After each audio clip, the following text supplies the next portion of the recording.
दोस्तों, एक अमीर किसान ने मरते समय अपने तीनों बेटों से कहा, मैंने अपने बेड के नीचे कुछ छिपा रखा है, मेरे मरने के बाद उसे निकाल लेना। किसान मर गया। उसके बेटों ने बेड के नीचे खुदाई की तो उन्हें 3 बर्तन मिले और एक सोने की ईंट। पहले बर्तन में मिट्टी था, दूसरे में गोबर और तीसरे बर्तन में था 100 रुपए की नोट। तीनों भाई को समझ नहीं आ रहा था कि वह बंटवारा कैसे करें। तीनों अपनी समस्या लेकर एक अंकल के पास गए। अंकल बहुत ही चालाक और होशियार था। उसने कहा, आपके पिताजी बहुत होशियार थे, इसीलिए उन्होंने बंटवारे का यह तरीका निकाला था। पहले बर्तन में मिट्टी है, इसका मतलब है कि बड़ा बेटा सारे खेत लेगा। दूसरे बर्तन में गोबर है, इसका मतलब दूसरा बेटा गौशाला लेगा। तीसरे में पैसा है, यानी किसान के बैंक में जो पैसे हैं वह सबसे छोटा बेटा लेगा। उन तीनों ने कहा, अंकल इसका बंटवारा तो हो गया, लेकिन इस सोने के ईंट का क्या होगा? अंकल बोला, आपके पिताजी को पता था कि बंटवारे के लिए तुम तीनों जरूर किसी होशियार बुढ़े के पास जाओगे, इसीलिए यह सोने की ईंट उन्होंने मेरे लिए रखा था और यह मेरा हुआ।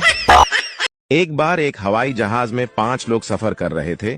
धोनी, अंबानी, राहुल गांधी, नरेंद्र मोदी और एक छोटी सी बच्ची। अचानक जहाज में कुछ खराबी आ गई। वहां पर 4 पैराशूट थे। धोनी बोला, मैं दुनिया का महान बल्लेबाज हूं, मेरा जिंदा रहना जरूरी है।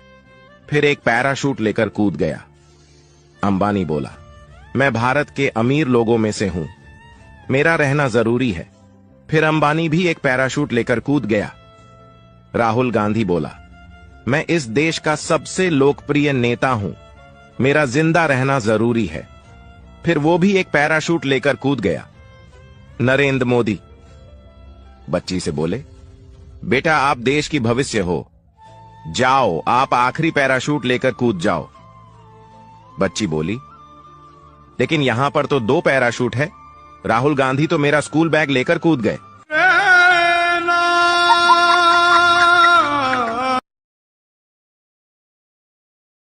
एक अमीर लड़की को स्कूल में गरीब परिवार पर निबंध लिखने को कहा गया।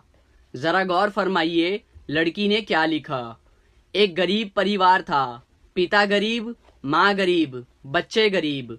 परिवार में 4 नौकर थे, वो भी गरीब। स्कॉर्पियो कार थी, वो भी टूटी हुई थी। उनका गरीब ड्राइवर बच्चों को उसी टूटी कार में स्कूल छोड़ के आता था। बच्चों के पास पुराने एप्पल आईफोन 8 मोबाइल थे। बच्चे हफ्ते में सिर्फ 3 बार ही ताज होटल में खाना खाते थे, बाकी दिन घर पर ही खाते थे। घर में सिर्फ 2 ही एसी थे और वो भी सेकेंड हैंड। सारा परिवार बड़ी मुश्किल से ऐश कर रहा था।